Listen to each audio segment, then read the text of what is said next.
Hello friends, it is here from this lovely day here in Scotland. I was hoping it would be like this. And today I'm going to make my third episode of the Digital Republic project Hydranix.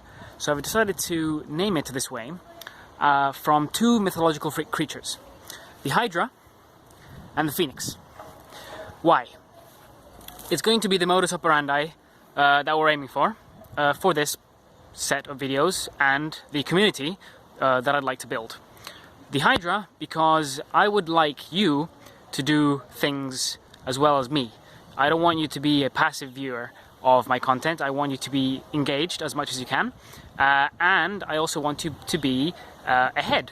So I'm not going to, this isn't a cult, this isn't something that I'm going to be directing per se, but I am going to give as much input as I can, and I'd like you to be involved as much as you can or as much as you want to.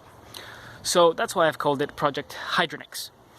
Now, the point I wanted to make in this video, apart from introducing the project and the general modus operandi, is the main things you need to know to be part of this project. And that will be, it's also based on the first two videos that I made.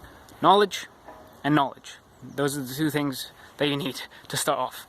And you need to know the situation. So, there's two things that are fundamental you need to know. One of them is that this health crisis is not a health crisis. This is a government crisis, and this government crisis is causing an economic crisis, which was already on its way because of the financial problems that we were having that were not fixed since the 2008 crash. Now, what makes me say that this isn't a health crisis? Okay, I've made a video about the Italian numbers, mostly because it's what I know, and it's I could find a report in English. So, 97% of all the people that have died of COVID-19 had one or more very serious comorbidity, i.e. a pre-existing condition.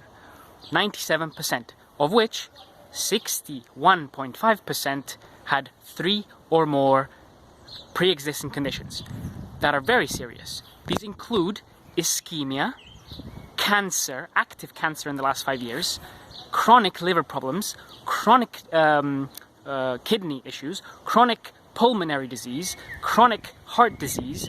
These are all very, very serious. HIV and autoimmune disease was also listed in there. So these people, most of them with more than 2, because 15% have 2, 15% have 2, and 60% have 3 or more, had these a combination of very serious diseases, of which they died of, right?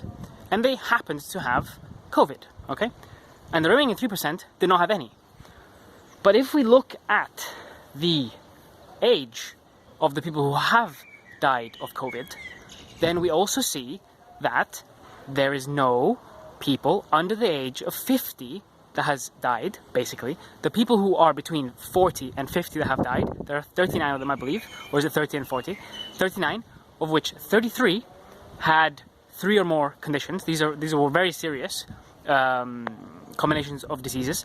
The other 6 had their medical records destroyed when they were cremated without the consent of their family. This is illegal, and it's a little bit cloak and dagger, don't you think? So that's one of the things. So we need to look at the people who are actually dying of the disease they're both very sick and very old. If you are old and not sick, or sick and young, you should be okay. It'll be bad, you'll have the flu, you'll have a very bad flu, but you will not die, okay? First things first. Second of all, especially in Italy, there was a government crisis anyway, because the government that was actually elected was technically right-wing, but in the last year, the government has fallen, and without going to the elections, they have remixed the parliament to make a left-wing government. And the government has a very low approval. So they had all the incentive in clamping down on freedom to make sure that they maintain their power. Why? And this is where the second thing comes in. The situation. There is a very serious global situation going on right now. And there are some powerful individuals that want to do certain things to the global economy. Still not 100% clear, but from what they post online, we can be fairly certain of what they're trying to do. And they're trying to impose their will on the population. They do this with their corrupt politicians. For example, Mario Monti in 2012, when he was just put there to then cut services, increase taxes, sell off national assets to a globalist, internationalist elite. Okay? How do we know this? This is where the second thing that you need to know comes from. The first is the health report that I've linked, and you can see my video as well. And my blog will aggregate all these things. And the second is the documentary series, series, plural, that I have linked down below. I strongly recommend, if not I think that it is absolutely imperative, that you watch the Corbett Report Big Oil series. How Big Oil Conquered the World, why Big Oil Conquered the World, and the, what's the third one called? What is Sustainable Development? You need to watch these 3 documentaries. They're about an hour each, an hour 10 maybe. And if you're binge watching Netflix in these days of the quarantine, then you have no excuse not to watch these fundamental documentaries, very well researched, very well cited, that explain many of these and who these people are and what their plan is. Then I also recommend you, and this is an important thing for what comes next, which is our community building, Mark Passio's The Natural Law, which is a 8.5, almost 9-hour seminar, which is very detailed, and it gives you the mental tools to fight this system and make yourself a better life. And once your shit is in order, and I apologize for this word, once your life is in order, then together we can make a better world. Okay? So, Project Hydranix. Okay? 3 things you gotta do. Three ways you can be involved once you've done what I've just said. You have to know the situation, and you have to know what we're doing. Watch all the videos that I've said, and then if you still reject it and don't like it, then please remove me from Facebook, unsubscribe, block me, and never speak to me again. That is okay. I have made peace with that. So, do what you want. But first, watch the documentaries and watch the seminar. Know the situation, and then join us. And you need to do 3 things. You can consume, and that's the first thing that I've just said. You share, and not necessarily my work. You can also share other people's work and comment on the videos. And the third thing you can do is create, and that's where the heads come from.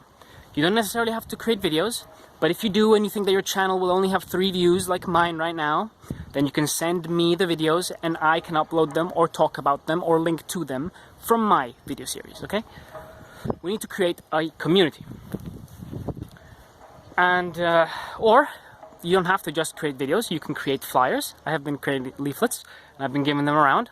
I put QR codes to my studies or my videos on the double-sided leaflet, so then people can go look things up for themselves, because this isn't a cult. You don't have to believe me. In fact, I welcome people challenging me, and many times I have found interesting information from people who have challenged what I've said, and we can adjust our direction a little bit, okay? But I am fairly certain of what I'm talking about right now, because I've been researching these things for years, and I have made money, for example, off of this crisis, because I saw it coming. So, this is all I have to say for today. I'm gonna go now and repair my bike, which I need for work, so this is an essential thing I have to do today. And keep you sa più può. Knowledge is power.